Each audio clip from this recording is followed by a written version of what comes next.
Today's topic is paddling through challenges. Being an athlete was the key. From an audience perspective, how can I achieve financial clarity and security while staying focused on my personal and professional goals? Our guest today is Aidan Dumont. Aidan is a dynamic and driven individual, bringing a unique blend of experience and passion.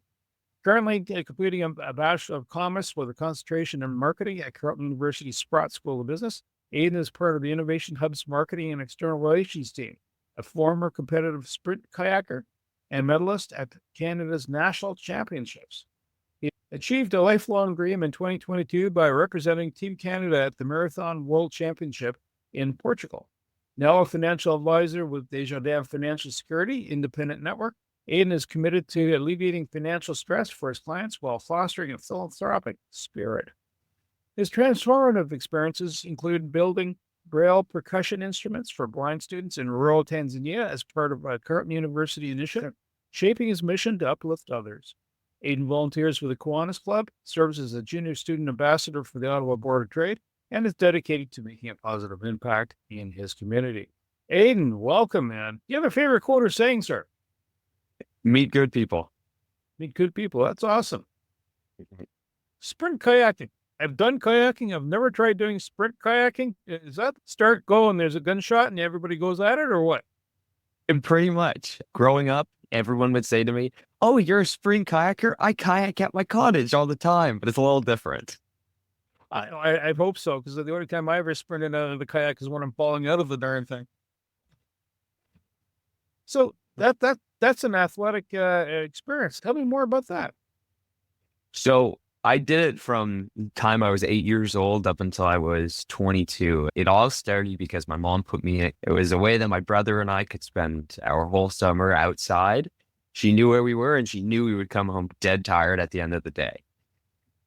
I stuck with it. It was the best way to spend the summers growing up, best place to be, best summer camp. It wasn't until I was about 14 years old that I had a coach push me to try racing. I was there for 6 years growing up, but I never actually raced. I just never had the interest. I was competitive. I always played team sports like soccer, hockey, and football, but I never tried the racing part of it. And he got me in one race, and I was absolutely hooked. I loved the fact that I could fully exert myself, put all the work in. It was just me. I wasn't relying on anybody else.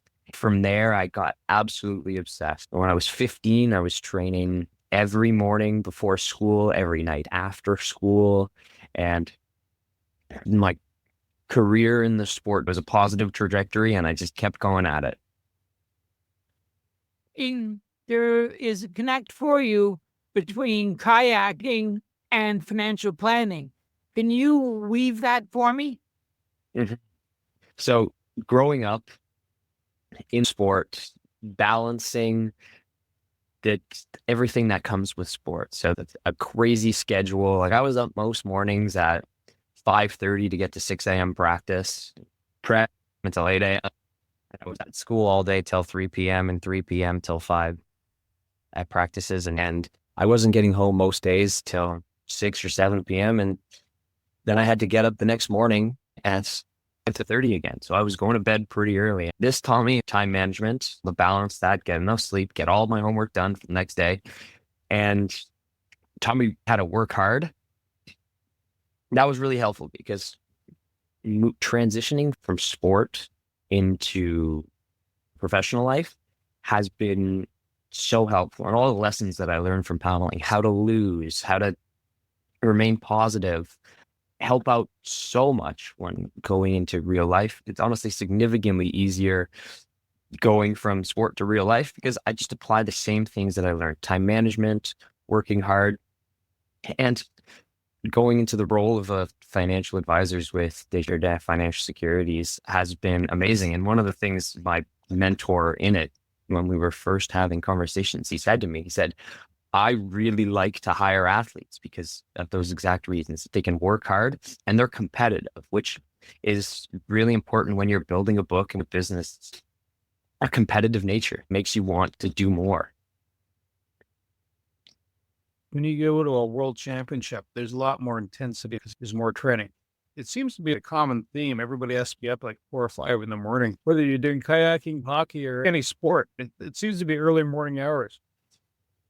Does that also prepare you when you're doing that much competition then to be competitive in any other area? Do you balance it out a little bit? You can be uber competitive. Like you can see people on the highway, they're being competitive for jockeying for that passing lane, right?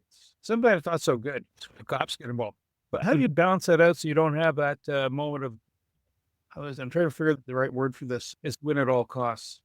It's interesting you say that because this was my mindset when I was younger in the sport. My best friend and I, we were very neck and neck. And when you're a 16, 17-year-old guy, your egos get in the way, you get super competitive with each other.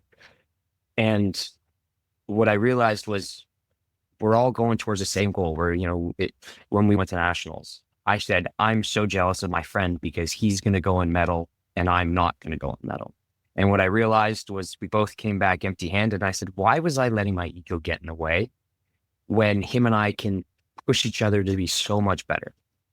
Instead of stepping on each other to get to the top and being there alone, it's so much better to bring each other up and push together.